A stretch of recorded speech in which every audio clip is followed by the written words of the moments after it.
Já, velkomin í þáttinn Kvótann heim, bæði þið sem að fylgist með okkur í beinni útsendingu og einnig hinn sem eru miklu fleiri og eigi eftir að fylgjast með þessum hætti eða skoða þennan þátt þegar honum verður dreift á YouTube, en það gerum við strax að lokinni þessari beinu útsendingu. Að þessu sinni þá ætlum við að einbeita okkur að ýmsum félagslegum þáttum sem snúa að fiskveiðistjórnunarkerfinu og við ætlum að ræða við Þórodd Bjarnason, hann prófessor við Háskólann á Akureyri og hefur manna mest kynnt sér þau mál byggðaröskun af völdum kvótakerfisins. Hann hefur komið einnig að ýmsum nefndum og ráðum á vegum stjórnvalda byggðakvóta og ráðstöfun hans og ég fullyrði að fáir standa honum á sporði þegar það kemur að vitneskju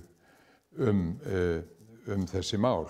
Nú, við bregðum okkur einnig inn á fund hjá samtökum fyrirtækja í sjávarútvegi eins og við gerðum í síðasta þætti og heyrum sýn stórútgerðarinnar á þessi mál. Þetta ekki einhlíða þáttur, við heyrum líka sjónarmið annarra. Nú, við erum smám saman að feta okkur í áttina að því að ræða hvað eigi að taka til bragðs til þess að bæta kerfi sem við teljum alls ekki standa undir þeim væntingum sem menn höfðu til þess. Menn settu ákveðin markmið og við viljum skoða á hvern hátt hægt að breyta kerfinu þannig að markmiðunum verði náð. Þessi markmið þau eru útlistuð í 1. grein fiskveiðistjórnunarlaganna, en kerfið sem slíkt það var sett á laggirnar eins og margir vita 1983 og síðan var gerð breyting á lögunum 1990. Þá var sett inn framsalsákvæðið í lögin, þar að segja þeir sem að fengu kvótann, þeir fengu heimild til þess að framselja hann, selja hann frá sér eða leigja hann frá sér. En þetta máttu þeir aðeins gera með skilyrðum og það í markmiðsyfirlýsingu laganna sem að þessi skilyrð eru sett fram og þá það í fyrsta lagi þá það að það verði að hafa í huga að þetta sameign þjóðarinnar á auðlindinni og síðan hitt að hún verði nýtt á sem hagkvæmastan hátt og tryggi trausta atvinnu og byggð í landinu. 1. grein fiskveiðistjórnunarlaganna, hún verður aldrei of oft rifjuð upp, en eins og hér má sjá varðandi eignarhaldið þá segir: nytjastofnar á Íslandsmiðum eru sameign íslensku þjóðarinnar og í niðurlagi greinarinnar líka afdráttarlaust komist á orði: úthlutun veiðiheimilda samkvæmt lögum þessum myndar ekki eignarrétt eða óafturkallanlegt forræði einstakra aðila yfir veiðiheimildum. Þetta alveg skýrt.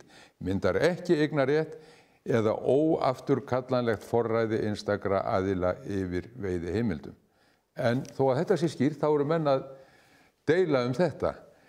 Menn segja að fyrning kvótans, þar að segja að eigandinn kalli heimildirnar aftur til sín, standist ekki. Og hverjir gera það? Já, það var meðal annars gert á fundinum sem við brugðum okkur inn á síðustu helgi hjá samtökum fyrirtækja í sjávarútvegi. Þar var sagt fullum fetum að fyrning kvótans, þar að segja innköllun veiðiheimilda, jafnvel þótt hún gerðist á mjög löngum tíma, væri óheimil því hún gengi á eignarrétt þeirra. Löngum tíma, hvað nefnduður í því sambandi? Þið töluðum 0,5% á ári. Hvað þýðir það? Það þýðir 200 ár. 200 ár.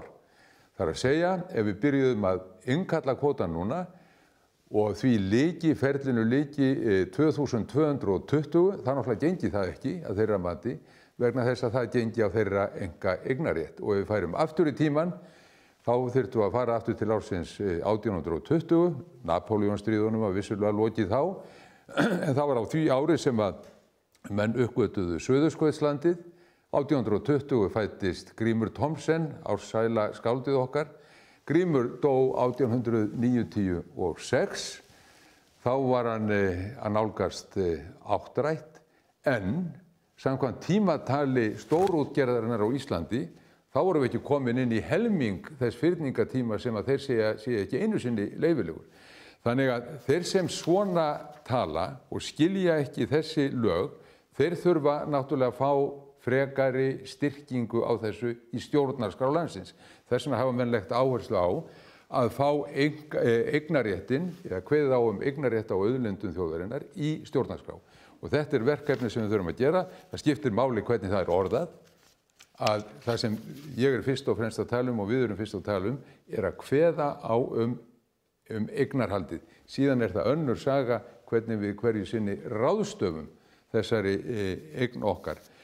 En þetta eignarhaldið, lítum á markmiðin. Þau eru líka að finna í þessari fyrstu grein og þau eru, og svo ég lesi það upp, markmið laga þessara er að stuðla að verndun og hagkvæmri nýtingu og tryggja með því trausta atvinnu og byggð í landinu. Þetta allt saman, þessi markmið og eignarhaldi þarf að skoðast í einni samfellu þar sem að eitt atriði hefur áhrif á annað. Við sem tölum fyrir þeirri hugsun að fá kvótann heim höfum bent á þessa samfellu. Og ef við skoðum núna fyrstu grein laga stjórn fiskveiða í heild sinni, þá er hún svohljóðandi. Skiptir mjög miklu máli að við höfum þetta öll á hreinu.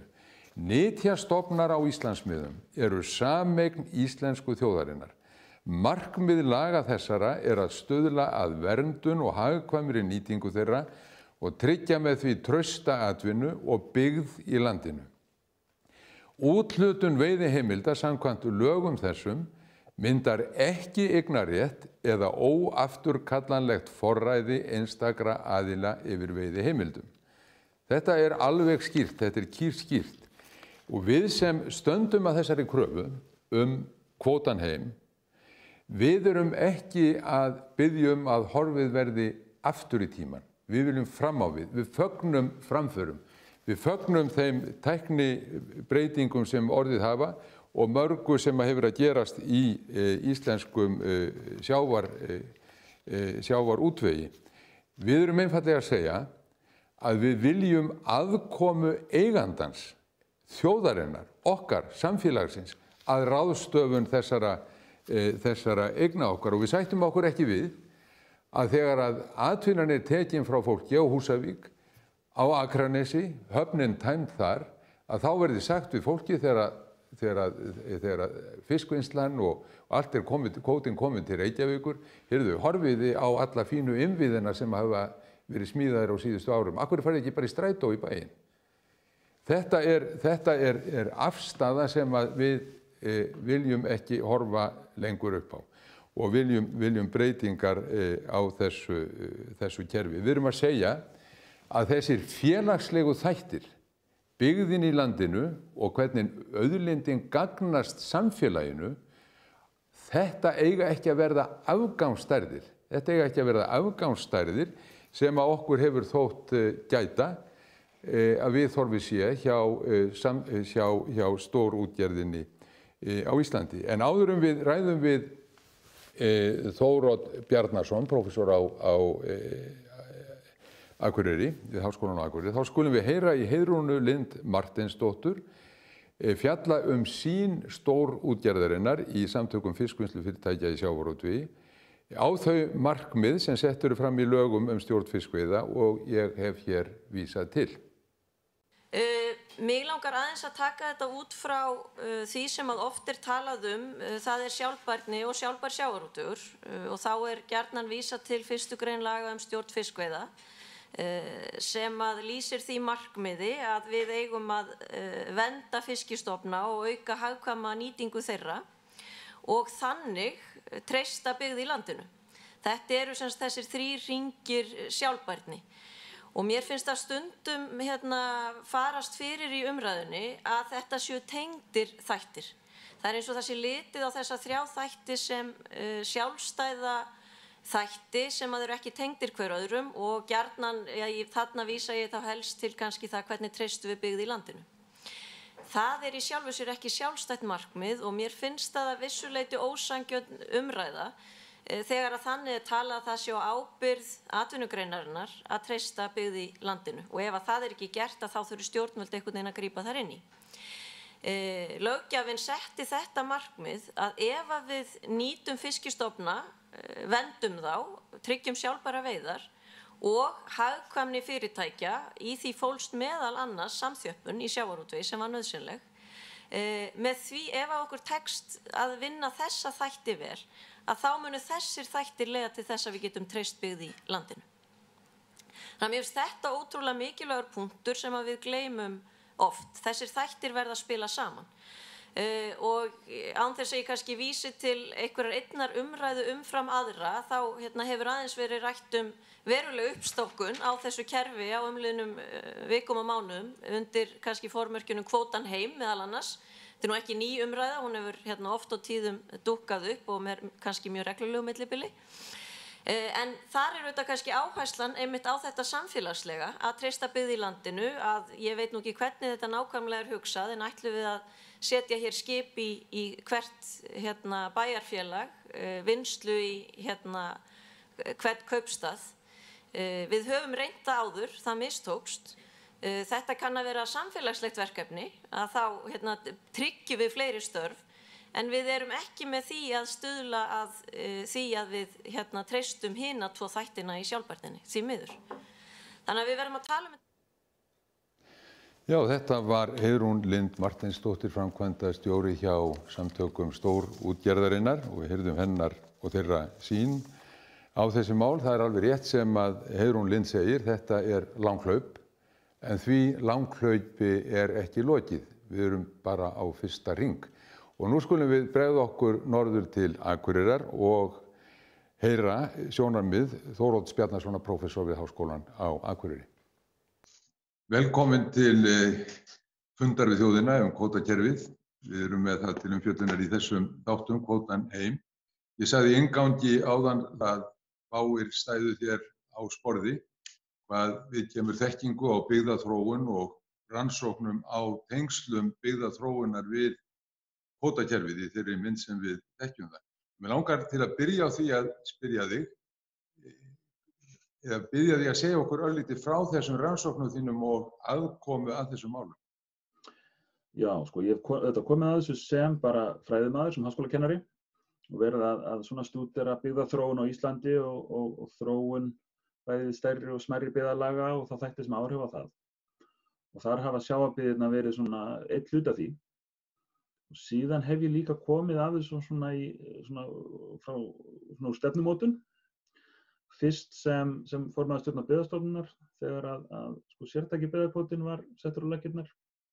Og svo hef ég komið að vinnu ráðuneytisins í tvígang. Fyrst með skýrslu fyrir 2 árum, þar sem voru tillögur breytingar á byggðakvótakerfinu. Og svo núna í febrúar að þá skilaði önnur nefnd skýrslu sem ég stýrði þar sem að það var í rauninni allt samfélagslegi hluti byggðakvótakerfið sem var undir. Það er að segja byggðakvótinn en líka strandveiðarnar og línuívilnunin og það sem stundum kallað svona pottarnir. Þó að við förum kannski ekki út í þá sálma í neinum smáatriðum núna, heldur hinn félagslega þátt almennt. Fyrst langar við þó til að biðja þig að fara yfir með okkur hver þessi þróun hefur orðið, hver svona byggðaþróun hefur orðið og beina sjónum sérstaklega að því sem að tengja má við breytingar á fiskveiðistjórnunarkerfinu og þá sérstaklega 1990 þegar að framsalskerfið sett á og kvótahöfum heimilað að selja frá sér kvóta og leigja hann frá sér. Ef við getum farið með okkur aðeins yfir þessa stóru mynd.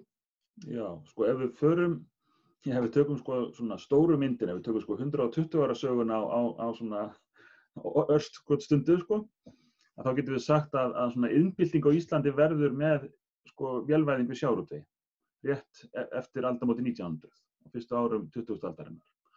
Og það sem gerist er það að hún verður tvískipt. Það er togaravæðingin sem er bundin við stærri þéttbýlisstaðina og svo er það smábátarnir sem eru það sem uppruni þorpanna liggur. Þorpin spretta úr því að þetta er fólkið í sveitunum, fólkið í samfélaginu sem að fær þarna nýja lífsbjörg og litlu þorpin spretta upp ekki í andstöðu endilega við sveitirnar heldur sem hluti af þeim. Og það verða Jú, auðvitað mikilvægur vinnustaður, en það verða samgöngumiðstöðvar fyrir samfélögin. Það verða miðstöð fyrir þjónustu við sveitirnar. Þarna tengist hver sveit í rauninu heiminum, bæði hvað varðar vöruflutninga, ferðalög og á tímum þegar engir vegir eru, að þá verða þessi litlu þorp svo mikilvæg. Og það er alveg gríðarlegur vöxtur í þorpunum á 20. öldinni, alveg fram undir 1980. Og það má segja að á 20. öldinni þá er kannski tvennt að gerast. Eitt er það að íslenskt samfélag er að breytast, vegakerfið er að byggjast upp, það er að verða samþjöppun í öðru heldur en sjávarútvegi. Það er að segja í staðinn fyrir að þjónusta við landbúnaðinn sé í hverju þorpi, að þá fækkar sláturhúsunum, verslunum fækkar svo framvegis. Þannig að það má segja eftir sem líður á 20. öldina að þá verður sjávarútvegurinn sífellt mikilvægari fyrir þessi sjávarþorp. Því að hinar stoðirnar kannski hverfa svolítið. Og stóra breytingin og það sem kannski olli þeim vandræðum sem kvótakerfið spratt upp úr var það þegar að menn fóru í það að flytja togaraútgerðina sem hafði verið bundin við stóru staðina inn í þorpin. Þegar öll þorp fengu sinn togara eða jafnvel tvo, þegar var reynt að byggja frystuhús í hverju þorpi, að þá enduðum við á stað þar sem við vorum búin að byggja upp allt of stóran flota og allt of mikla vinnslumöguleika fyrir það sem auðlindin þoldi.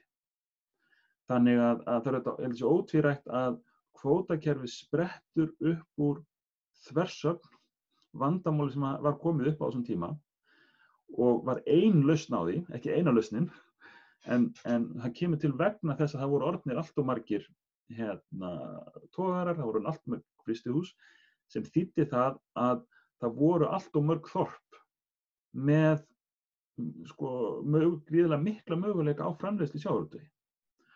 Og ákvörðunin sem er tekin í rauninni sú að láta markaðinn leysa vandamálið.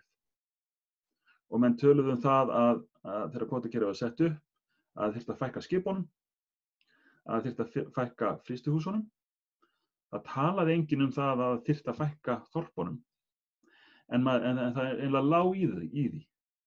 Og frekar heldur en að stjórnvöld kæmu að svona sársaukafullum aðgerðum, að þá var það eiginlega bara markaðurinn sem var látin En ef við aðeins... 20 ára á hraðferð.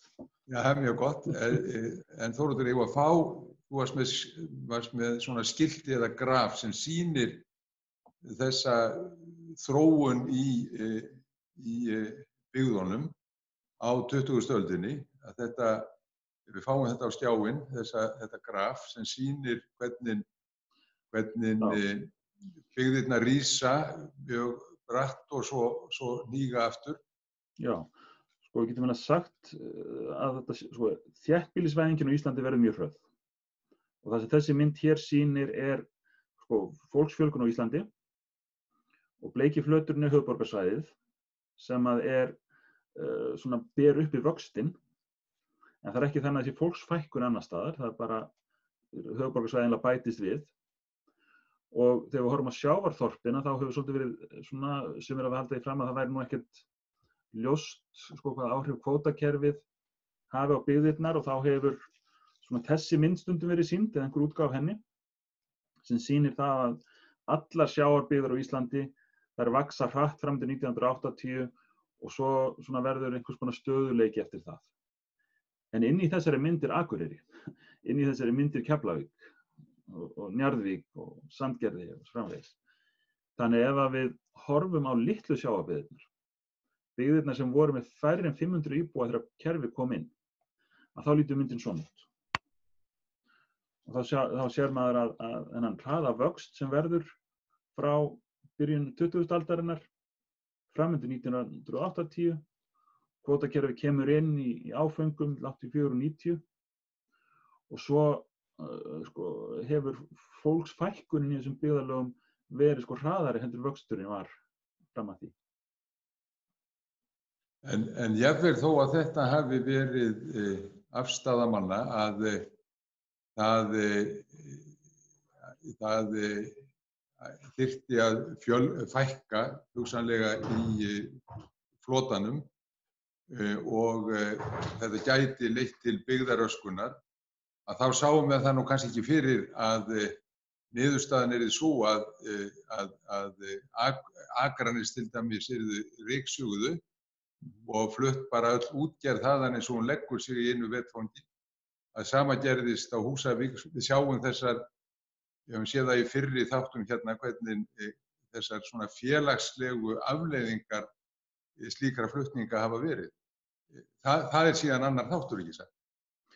Jú, og það var auðvitað margt sem menn sá ekki fyrir og sko, það er auðvitað margt sem hefur komið, sko, margt jákvætt sem að maður týna til þegar kemur á kvótakerfinu. Það er að segja að sjávarútvegurinn náttúrulega skilar miklum hagnaði.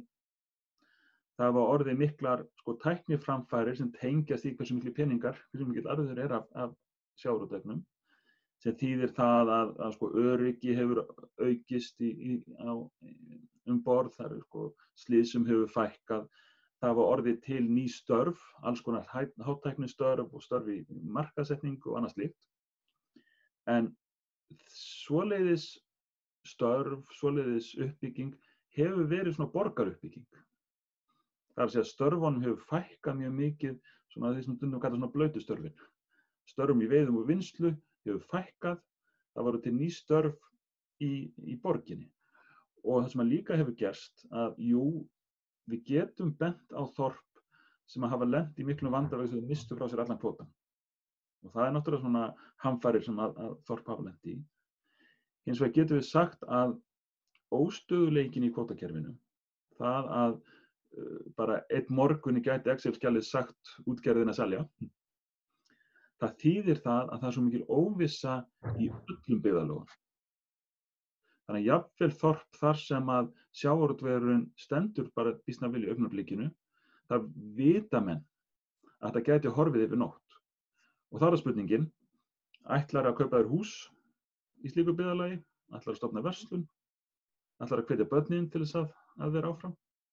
Þannig að þessi óstöðuleiki fyrir litlu þorpin hefur haft miklu víðtækari áhrif á byggðaþróunina heldur en einungis það að tiltekin þorp hafi nú þegar misst frá sér kvóta.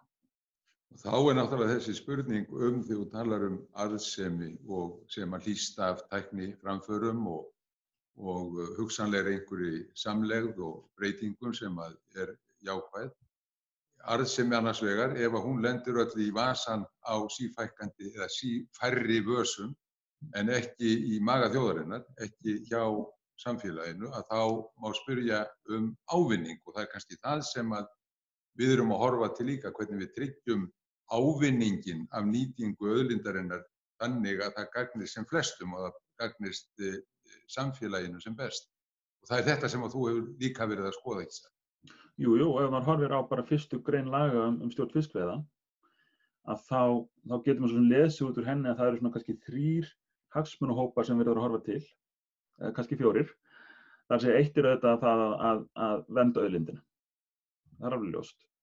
Nú síðan er það að tryggja fyrirtækjunum aðstæður fyrir arðbæran rekstur. Síðan er það að sko, tryggja þjóðinni í heild sko, ávinning af þessari sameiginlegu auðlind.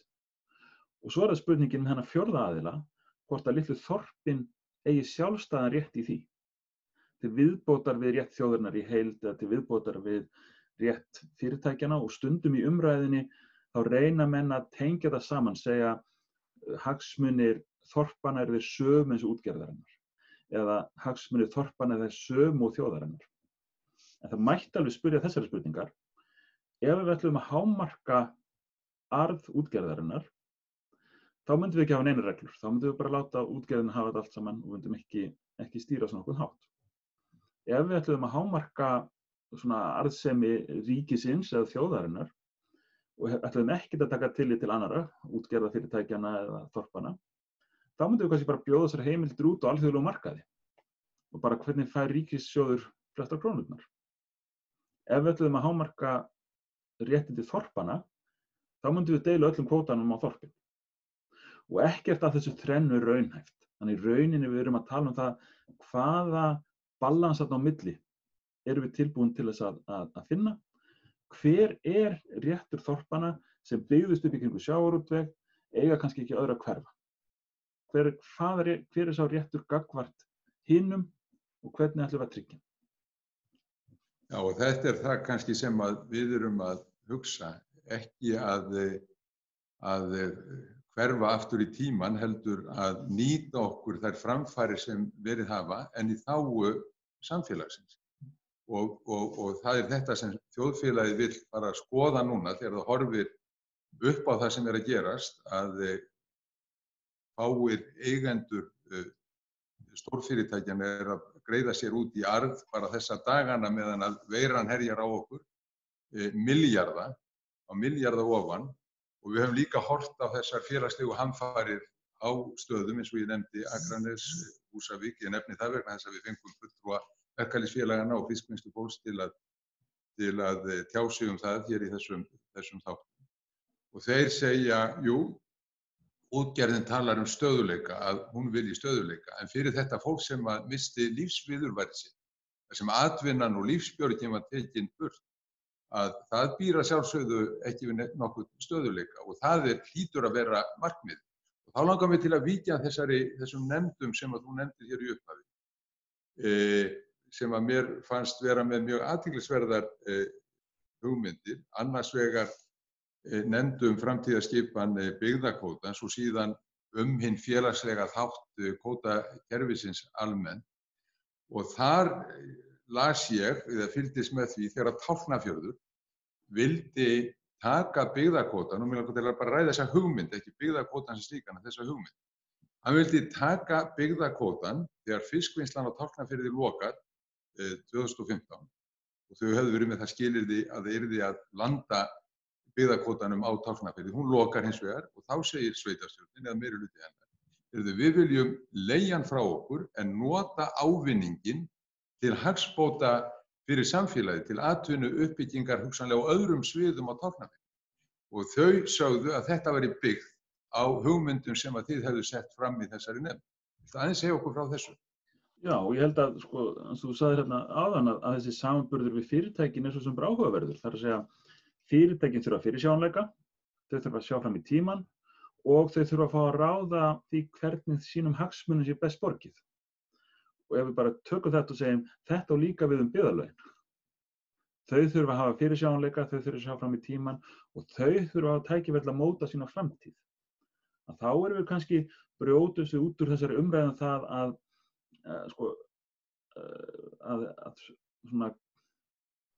það sé spurning það að spóla klukkuna aftur til 1970. Að það alltaf fleygi ferð, tæknin að breytast, það hafa horfið störf í sjávarútvegi, mörg erfið störf hafa horfið og tæknin hefur komið í staðinn, þetta mun halda áfram. En þetta á þetta við okkur öll. Að háskólaprófessorar verða ekkert eins og þeir eru núna eftir 20 ár. Það alltaf fleygi ferð, það alltaf breytast. Og við vitum ekkert hvernig framtíðin verður og þá getum við sagt það besta sem við getum gert fyrir byggðarlögin að gefa þeim tækifæri til þess að þróa sína framtíð og ef við horfum á bara þennan samfélagslega hluta kvótakerfisins, þessi 5,3% eins og það hefur verið kölluð, að það markaðsvirði þessara heimilda það bil 7 milljarðar á ári. Og ef við hugsaðum það þannig og segðum hvað getum við gert fyrir slík verðmæti fyrir lítil þorp, að þá getur svörin verið mismunandi. Eftir stöðum, eftir menninguna á hverjum stað, eftir tækifærunum. Á sumum stöðum við segja menn, okkar framtíð svo að reyna að byggja upp öfluga fiskvinnslu og keppa í þessu stóra kerfi. Aðrir getur kannski sagt, okkar möguleikar liggja í allt öðru. Eigum við að gefa þorpunum möguleika á því að finna sína framtíð út frá þeim breytingum sem hafa orðið, einangruð þorp allt í einu stærra svæði svo framvegis, eða umræðan hefur verið föst í þessu annarkvort höfum við ástandið sem var hér 1980 eða við höfum kvótakerfið og það ekkert annað í boði. Mér finnst þetta mjög áhugavert sem að þú ert að stilla þarna upp, annars vegar aðkoma samfélagsins og hins vegar ef við förum ítrustu leið markaðshyggjunnar og förum með þetta bara yfir í alþjóðlegan markað og bjóðum allt upp á alþjóðlegum markaði, Síðan eru millilendingar í þessu og ýmsir sem hafa komið að þessari umræðu, til dæmis fulltrúar smærri fiskvinnslufyrirtækja eða sjálfstæðra fiskvinnslufyrirtækja. Þau vilja einmitt virkja markaðinn í ríkari mæli en verið hefur og láta bjóða upp landaðan afla hverju sinni til að fá rétt fá verðlag sem gerir þeim mögulegt að vera á samkeppnishæfum forsendum við stóru fyrirtækin. Þannig það eru líka allskyns vittir í þessu inn á milli sem að þarf að taka til skoðunar. En á endanum finnst mér það sem þú ert að segja vera þetta. Við eigum að reyna að leysa þetta á félagslegum, samfélagslegum grunni. En það er náttúrulega eðlilegt að eigandinn, við, þjóðin sem á auðlindina, að hún ráði þróuninni, hver hún verður. Hún þarf að horfa til þeirra þátta sem hún endir en hún á að sjálfsögðu á endanum að ráða þessu. Já, og við þurfum líka að horfa á það að aðstæðurnar eru svo misjafnar. Ég meina, sum gömul sjávarþorp eru núna bara úthverfi frá stórum byggðarlögum. Og önnur hafa fundið sér, hafa þróast yfir það að vera eitthvað allt annað en þau voru. En það eru líka byggðarlög sem að byggðust upp í kringum sjávarútveg, lentu í bullandi vandræðum og breytingum í sjávarútvegi og það er ekkert auðvelt að sjá að þau eigi sér aðra framtíð heldur en sjávarútvegi. Og þá var bara mikilvægt þegar við erum að horfa til lausna að hvaða framtíð eiga byggðarlögin. Og það verður ekki einhver prófessor eða einhver nefnd í ráðuneytinu sem ákveður það. Það verða að vera íbúarnir sjálfir sem að veðja á sína framtíð. Og það bara, hefur líka alltaf verið þannig í þorpunum. Það er ekki til en gullöld þar sem að þorpin voru óbreytt í áratugi. Þau voru alltaf á fleygiferð og þetta var fólk sem var að finna sér betri framtíð fyrir sig og samfélagið sitt. Og við megum ekki stoppa það, við megum að gefa fólki tækifæri til þess. Þakka þér fyrir mjög upplýsandi samtal og vekjandi. Þakka þér fyrir Þóroddur Bjarnason á Akureyri. Já, takk fyrir.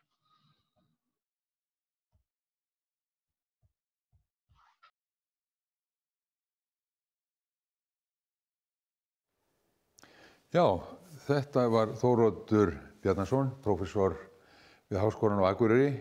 Það kom ekki óvart að hann hafði ýmislegt merkilegt og vekjandi og umhugsunarvert fram að færa. Allt á fullri ferð í sjávarútveginu, segir hann, en bendir jafnframt á að það sé eitt sem að hreyfist ekki og það er sú staðreynd að það er samfélagið, það erum við, það er þjóðin sem að á auðlindina og hún á að sjálfsögðu að koma að ráðstöfun hennar. Við höfum verið að fylgjast með umræðu á netinu samhliða þessum samræðum hér í stúdíóinu og þar koma fram þau sjónarmið að fólk segir að sjálfsögðu á að líta á traustar byggðir sem sjálfstætt markmið í sjálfu sér, að auðlindin gagnist samfélagi sínu. Við eigum eftir að koma nánar að þessari samfélagslegu vídd í síðari þáttum að sjálfsögðu, en einnig hinum hagrænu. Ég held að þar sé líka margt órætt. Stórútgerðin hefur viljað láta í veðri vaka. Hún sé búin að finna hérna einu endanlegu lausn, á því sviði. Ég held að sú lausn sé ekki fundin og verði ekki fundin á þeirra forsendum, en síðar meira um það.